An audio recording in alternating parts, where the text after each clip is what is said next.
Ever since I was younger, I was into video games. Somebody like the views so I can bring bad news to all these crews who can't NBA jam with the shoe. Hey everybody, welcome back to a quick beer review going up to Firestone Walker. They're in Paso Robles, courtesy of Firestone Walker. Sean, I appreciate your generosity sharing this. This was actually in the box. The Brewmasters Collective, me and a couple other lucky beer tubers got to be members for a day. They sent us a box of beer, and this was one of the beers that was in it, and I want to drink it because I enjoy this style and just don't drink enough of these beers. So this is Shadows in the Light. This can art is absolutely fantastic. Holy smokes, that is rad. This is a Schwartz beer. I'm not pronouncing that correctly because I'm a white kid who grew up in California and I don't know how to pronounce German words correctly, but this is essentially a German dark lager, which is awesome. These beers are fun. You guys know I'm a big black IPA fan. This is obviously not the same, but you get a lot of like that same kind of rich, roasted, like bready, malty sweetness from these beers, and I just very much enjoy them. So this is 5% alcohol by volume, brewed by Firestone Walker Brewing Company. This says Los Angeles, California. Gosh, I probably should know the story of why it says they brew it in Los Angeles. I know them as being in Paso Robles, but maybe they brew their beer in LA now. Who knows? Sean can tell me at some point. Packaged on, it says the oncoming storm. This is smudged. I think it says October 14th. So time recording just over a month. Oh, look at that packaging. I love it. I love when you open a beer and that happens. You just know that it was packaged well, and you're rarely going to get any kind of issues as far as oxidation, yada, yada, yada. Look at this freaking beer. It looks like a stout. It doesn't look like a stout. It looks like a porter, I guess.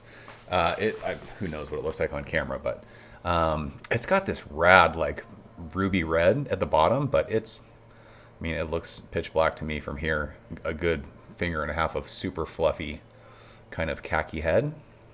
Man, the beer looks awesome. Yeah, I very much enjoy this style. I mean, you guys know I'm team low ABV. I love lagers, but I love the different like aspects of dark lagers when I get to drink them. So let's smell this thing. It smells rich, roasty. It even has like a little like coffee vibe to it. It smells so good. There's like a little like grassy kind of hop thing, but this just smells very rich, like robust. It's got like that brown bread thing. But yeah, there's like a hint of coffee. This almost smells like, if someone gave this to me blind, I might say like this smells kind of like a coffee porter just because of that roast. But I guess that little bit of like grassy hop thing would be like, no, it's not a porter, but it just, fuck, it smells awesome. Let's go and taste it, Sean. I appreciate you. Cheers.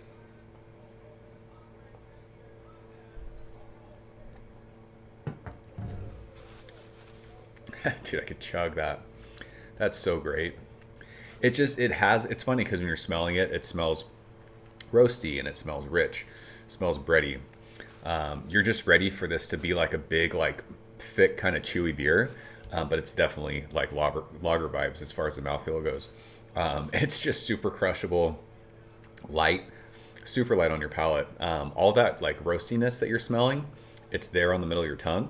I'm telling you, you get like a coffee kind of bitterness out of this. I could smell like a little bit of like a grassy hop thing, but I don't really taste that. This just tastes bready, rich, roasty, a little bit of coffee. Fantastic. Again, with this one, it feels like a wintertime beer. It feels like, we're in November, we're getting close to Thanksgiving. The holidays are coming up. This is a beer like I would love to drink, at Christmas time. You got the fire going. Something like this is so great. It's cool because this is roasty, but it's not overpowering. Sometimes with beers that, I know this is not a coffee beer, it's just my brain is thinking about coffee. Sometimes when you drink beers that are brewed with coffee, they can get acrid, they can get super bitter. This doesn't do that. There's a little bit of bitterness, but this drinks like a lager. It's super light. It sounds weird, but it's like, to me, it's thirst quenching. It just sounds weird because of I keep talking about like the rich roasty aspects of this beer. But just clean, like enjoyable, crushable, quaffable. It's really, really nice. Definitely not a style I drink enough of. It's just one of those things. When you get a good one, you're like, man, that's really, really good. I should drink more of this style of beer. But are these beers around? You just walk into a store, you don't find, German dark lagers. You don't.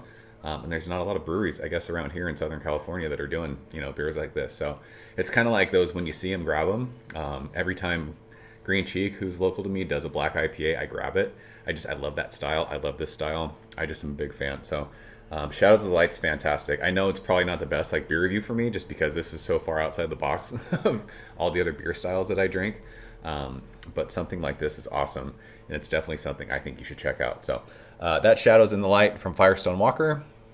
I don't know the availability of this beer, but even if you haven't had this beer, if you're a Shorts beer fan, let's talk about them. Any other beers? Leave in the comments that are somewhat available for people if they want to try this style. Go ahead and mention them, and we can talk about them and all that good stuff. So that is it. Appreciate you guys watching. I'll see you soon. Cheers. Thank you for coming behind the bar, in the arcade, all that shit. Ever since I was younger, I was into video games. Somebody like the Fuse so I can bring bad news to all these crews who can't NBA jam with the shoe.